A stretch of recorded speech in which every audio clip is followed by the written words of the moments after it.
کراچی سے جدہ جانے والی پرواز جو ہے اس کی ٹیکنیکل لینڈنگ، عمرہ زائرین کو مشکلات کا سامنا۔ پاکستان کے شہر کراچی سے سعودی عرب کے شہر جدہ جانے والی جو ہے ایک پرائیویٹ ایئر لائن ایئر سیال کی فلائٹ کو ٹیکنیکل خرابی کے باعث روانگی کے تقریباً 1 گھنٹے بعد واپس کراچی ایئرپورٹ پر ہنگامی ٹیکنیکل لینڈنگ کرنا پڑی۔ اس پر جو پرواز میں عمرہ کی ادائیگی کے لیے جانے والے مسافروں کی بڑی تعداد موجود تھی، جن میں سے کئی احرام کی حالت میں تھے اور رمضان مبارک کے باعث سحری کے اوقات میں سفر کر رہے تھے۔ واقعے کے بعد مسافروں نے انتظامیہ کے خلاف احتجاج کیا۔ ایئرپورٹ پر تعینات ایک آفیسر نے نام ظاہر نہ کرنے کی شرط پر بتایا کہ فلائٹ رات قریباً 2:30 بجے کراچی سے جدہ کے لیے روانہ ہوئی تھی۔ ٹیک آف کے کچھ دیر بعد طیارے میں فنی خرابی کی نشاندہی ہوئی، جس پر کپتان نے حفاظتی اقدامات کے تحت جہاز کو واپس کراچی موڑنے کا فیصلہ کیا۔ تقریباً 1 گھنٹے بعد طیارہ بحفاظت جناح انٹرنیشنل ایئرپورٹ لینڈ کر گیا۔ حکام کا کہنا ہے لینڈنگ معمول کے مطابق تھی اور کسی قسم کا جانی نقصان یا ایمرجنسی پیش نہیں آئی۔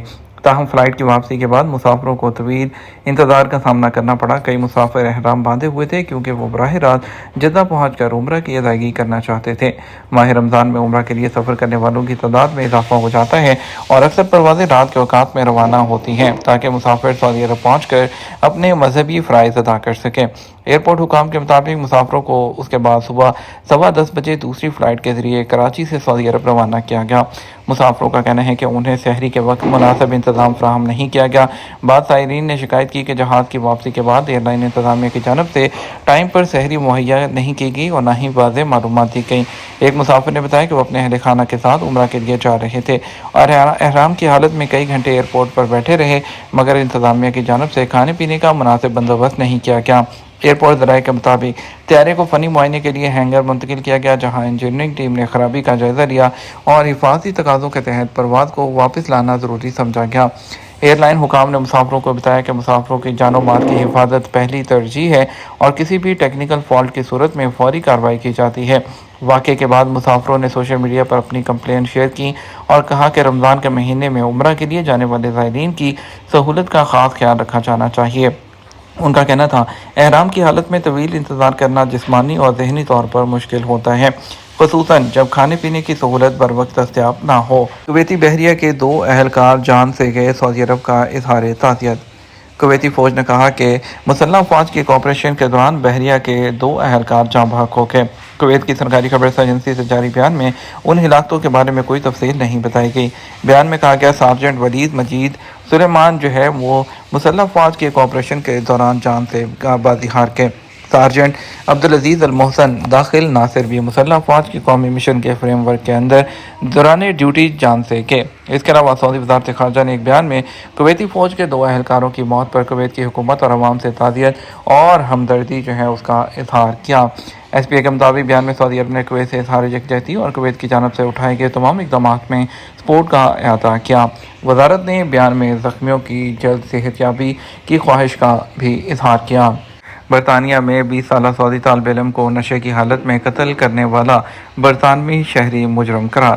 برطانیہ کے شہر کیمبرج میں انگریزی زبان کی تعلیم حاصل کرنے والے سعودی طالب علم محمد القاسم کے قتل کے مقدمے میں برطانوی شہری چیس کوریگن کو مجرم قرار دے دیا گیا۔ عرب نیوز نے برطانوی نشریاتی ادارے کے حوالے سے رپورٹ میں بتایا کہ 22 سالہ کوریگن جو ہول بروک روڈ کا رہائشی ہے، اس نے 1 اگست 2025 کو 20 سالہ القاسم کو گردن میں چاقو مار کر قتل کیا تھا۔ استغاثہ نے عدالت کو بتایا اس واقعے سے پہلے شراب پینے اور کوکین کے استعمال میں ملوث تھا۔ اس دوران اس نے ایک چاقو نکالا اور اس کی گردن پر وار کیا۔ عدالت میں کوریگن نے قتل کی تردید کی، تاہم چاقو رکھنے کا اعتراف کرتے ہوئے کہا کہ اسے صرف ڈرانے کی نیت سے رہ رہا تھا، اسے احساس نہیں ہوا کہ القاسم زخمی ہو گیا ہے۔ ملزم یہ بھی کہا کہ اسے گفتگو کی درست تفصیلات بھی یاد نہیں ہیں۔ القاسم کے اہل خانہ اور دوستوں نے عرب نیوز سے گفتگو میں اس قتل کو انتہائی دکھ دینے والا قرار دیا تھا۔ نوجوان طالب علم کے چچا جو ہے عبدالرحمن القاسم کے مطابق محمد خاندان کا پہلا اور اکلوتا بیٹا تھا، جسے 4 بیٹیوں کے بعد والدین نے بہت پیار سے پالا تھا۔ واقعے کی ویڈیو بھی عدالت میں پیش کی گئی، جس میں کوریگن کو القاسم اور اس کے دوستوں سے بات کرتے اور پھر جھگڑے کی صورتحال بنتی دکھائی دیتی ہے۔ ملزم نے اعتراف کیا کہ اس واقعے سے پہلے قریب ہی ایک پب میں 6 گلاس جو ہے اس نے اور 1 سے 2 جن اینڈ ٹونک ووڈکا کی کئی ڈرنکس بھی تھی اور 2 مرتبہ کوکین بھی استعمال کی تھی، مگر اس کے باوجود وہ خود کو نشے میں نہیں سمجھتا تھا۔